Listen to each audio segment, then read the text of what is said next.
मैं एहसानुल हक मलिक, सम्मान न्यूज़ से। हमारे साथ हैं हमारे कैमरामैन शिवनारायण कुशवाहा जी।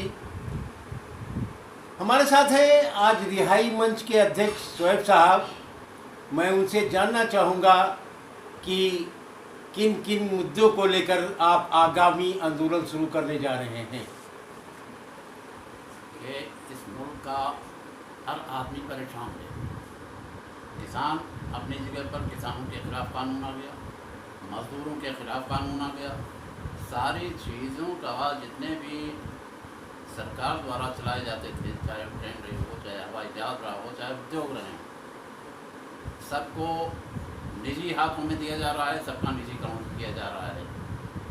तो आम आदमी जो इस देश का है वो व्याकुल है, परेशान है, भूखमरी के कगार पर है, पहनने को कपड़े ठीक से नहीं इंतज़ाम कर पा रहा है। लेकिन देश में मुख्य धारा की राजनीति करने वाली पार्टियां, चाहे वो पक्ष में हो या विपक्ष में, वो कॉर्पोरेट्स की नौकरी करती हैं, जो कुछ काम करती हैं उन्हीं के लिए करती हैं और आम आदमी के लिए कुछ नहीं करना पसंद करती हैं। इस देश में इस वक्त कॉर्पोरेट की सरकार हो गई है, कंपनियों की सरकार हो गई है, उद्योगपतियों पूंजीपतियों की सरकार हो गई है। वही लोग सरकारों को चलाते हैं, पार्टियों को चलाते हैं। इसलिए इस देश में आम जनता की सुध लेने वाला अगर कोई नहीं है तो आम जनता को अपनी सुध खुद लेना होगा। और ये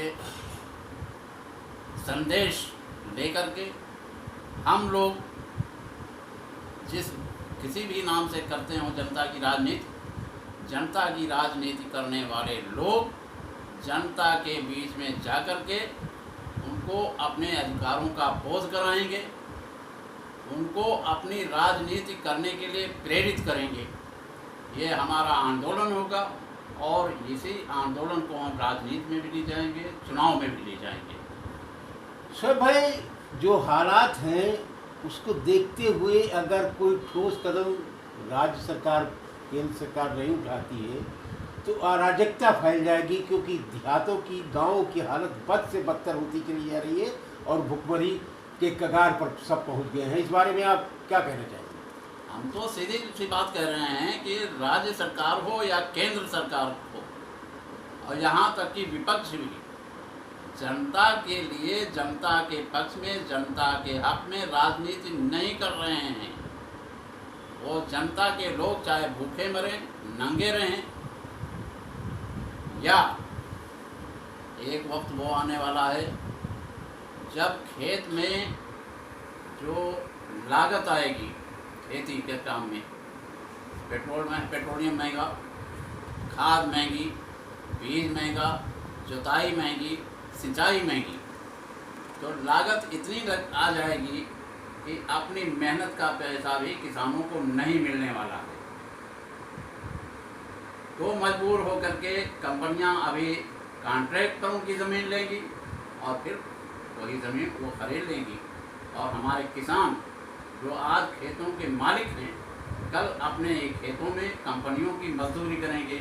वो चाहे जिस काम से अपनी मजदूरी तय करें, मजदूरी तय करना उनका काम होगा, कंपनियों का। हम आप अपनी शर्त पर मजदूरी नहीं कर पाएंगे, इसलिए कि मजदूर विरोधी भी कानून ये सरकार लाई। और जो स्पेशल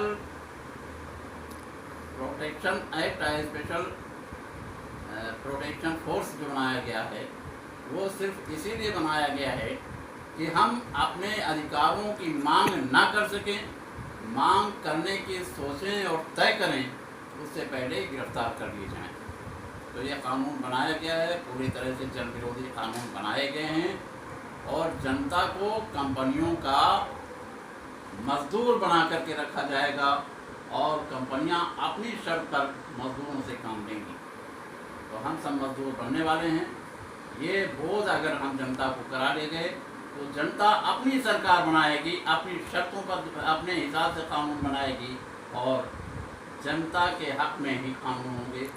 आज सभी चीज़ों का निजीकरण कर दिया गया। अगर बीमार पड़ते हैं तो सरकारी अस्पताल नहीं, प्राइवेट अस्पतालों में जाएं, वहाँ ढूंढ लिए जाते हैं। अभी कोरोना काल में 20-20 लाख रुपए ले लिए गए और लाश देने के लिए भी कहा गया अभी वो सांस चल रही है, 2 लाख रुपए जमा कीजिए तब फिर जो है और कुछ इलाज हो। 2 लाख रुपया ले लेने के बाद लाश दे दी जाती है। तो ये चल रहा है। ये तो आपके स्वास्थ्य के क्षेत्र में हो गया। शिक्षा का निजीकरण हो गया है। कंपनियां अब शिक्षा संस्थाएं खुद चला रही हैं। महंगी शिक्षा पर हम कितना अपने लोगों को पढ़ा पाएंगे। तो हम मजदूर होने के लायक ही रहेंगे और फिर मजदूर बनकर के ही रहेंगे। इससे निजात दिलाने के लिए हमको, लोगों को, जनता को काम करना होगा।